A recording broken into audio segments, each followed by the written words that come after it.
Hello everyone, कसे आहात तुम्ही? आय होप तुम्ही सगळे ठीक असाल. तर आज आपण इथे इन्स्टंट पोह्यापासून आणि रव्यापासूनचा सेट डोसा बनवणार आहोत. खूप कमी वेळात हा डोसा रेडी होतो. तर त्यासाठी आपल्याला इथे लागणार आहे 1 वाटी पोहे. तर ज्या वाटीच्या साहाय्याने आपण पोहे घेणार आहोत मेजरमेंटसाठी, त्याच वाटीच्या साहाय्याने आपण बाकीच्या गोष्टी घेणार आहोत. तर इथे पोहे स्वच्छ धुवून घेतलेले आहेत. आता आपल्याला पोहे स्वच्छ धुवून त्यात थोडंसं पाणी मिक्स करून भिजत ठेवायचे आहे. तर आपल्याला पोह्यांमध्ये सुरुवातीला रवा मिक्स करायचा आहे. तर त्याच वाटीच्या साहाय्याने मी 1 वाटी इथे रवा घेणार आहे. इथे मी जाडसर रवा घेतलेला आहे. तर हा रवा आपल्याला ह्या पोह्यांमध्ये मिक्स करायचा आहे. तुम्ही कुठलाही रवा घेऊ शकता. त्याचबरोबर 1 वाटी दही घेतलेला आहे. तर आता रवा, दही आणि पोहे हे आपल्याला साधारण 10 ते 15 मिनिटांसाठी भिजत ठेवायचे आहे. जास्त वेळ नाही, 10 मिनिटं पण तुम्ही ठेवू शकता. तर हे तिन्ही चांगले मिक्स करायचे आहेत आणि आपल्याला हे भिजत ठेवायचे आहेत. तर ह्याचं थोडं पाणी ॲड करूया. थोडंसं पाणी ॲड करून त्याला आपण भिजायला ठेवून देऊयात. तर खूप पटकन होतो हा डोसा. तर तुम्ही ह्याच्यापासून, ह्या बॅटरपासून इडली बनवू शकता, डोसे बनवू शकता, छान असं क्रिस्पी डोसाही बनवू शकता. एकदम सॉफ्ट प्रकारचे पण डोसे तुम्ही इथे बनवू शकता. तर आपल्या इथे हे बॅटर जे आहे आपल्याला थोड्या वेळासाठी भिजत ठेवायचं आहे. आणि त्याचबरोबर आज आपण याच्यासोबत करणार आहोत एकदम मस्त अशी चटणी बनवणार आहोत. त्या चटणीसाठी आपल्याला काय काय साहित्य लागणार आहे. तर इथे मी घेतलेलं आहे, बघू शकता. तर इथे थोडेसे डाळे घेतलेले आहेत, शेंगदाणे आहेत.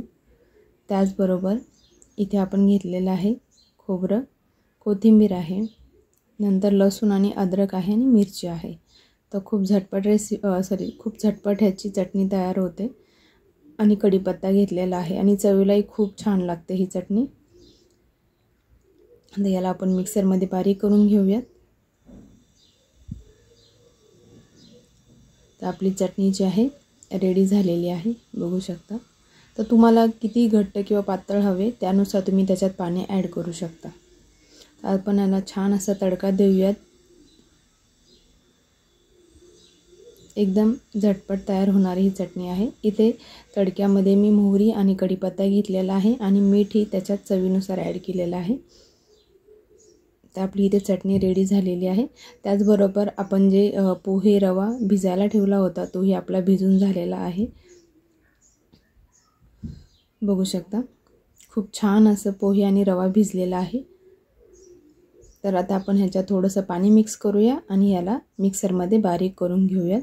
पहिलं जे आपण पाणी ओतलं होतं ते पूर्ण सोक केलेलं आहे. तर इथे मी साधारण अर्धा ग्लास पाणी ॲड केलेलं आहे आणि थोडं थोडं करून आपण ह्याला मिक्सरमध्ये बारीक करून घेऊयात. तर इथे आपल्याला डाळ, तांदूळ 2 दिवस किंवा 1 दिवस भिजत घालायची गरज नाही आहे. तुम्ही पोह्यापासून आणि रव्यापासून एकदम झटपट असा डोसा इथे बनवू शकता.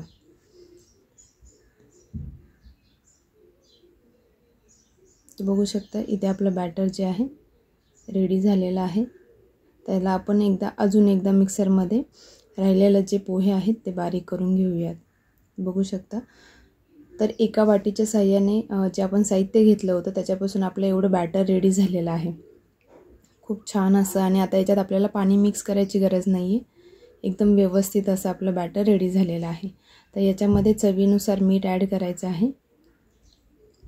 आणि त्याचबरोबर याच्यामध्ये मी थोडासा, तुम्ही सोडा खायचा यूज करू शकता किंवा इनो.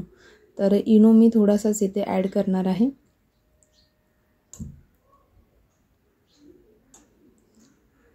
बघू शकता आपला बॅटर डोसे बनवण्यासाठी रेडी झालेला आहे. तर तुम्ही इथे नॉनस्टिकच्या तव्यावरती बनवू शकता किंवा जो आपला सिंपल तवा असतो त्याच्यावरही बनवू शकता. तर इथे मी चपाती बनवण्याचा तवा घेतलेला आहे, बघू शकता. तर सुरुवातीला काय करायचं, तवा चांगला गरम करून घ्यायचा, थोडंसं तेल लावून घ्यायचं आहे आणि मग त्याच्यावरती आपल्याला थोडंसं पाणी टाकायचं आहे आणि हे पूर्ण पुसून काढायचं आहे, जेणेकरून आपला डोसा जो आहे आता अजिबात खाली चिटकणार नाही आणि एकदम व्यवस्थित बनेल.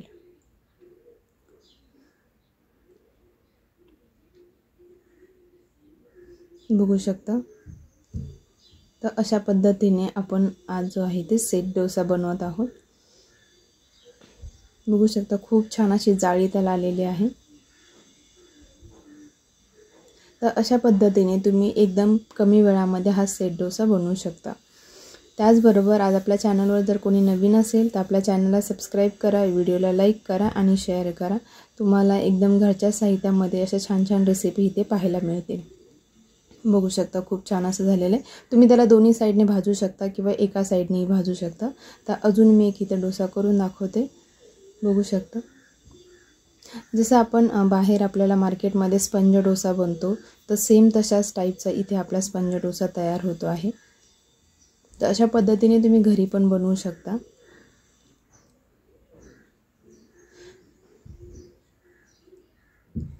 त्याला मी दोन्ही साइडने भाजून घेते जेणेकरून तो अजून छान लागेल।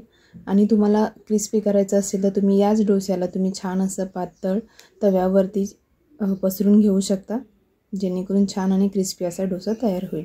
बघू शकता इथे आपला जो आहे सेट डोसा रेडी झालेला आहे आणि त्यासोबत छान असं आपली चटणी पण रेडी झालेली आहे।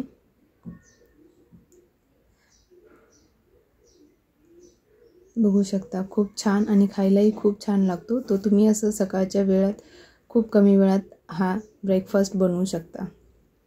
एकदम स्मूथ असे आपले इथे डोसे रेडी झालेले आहेत।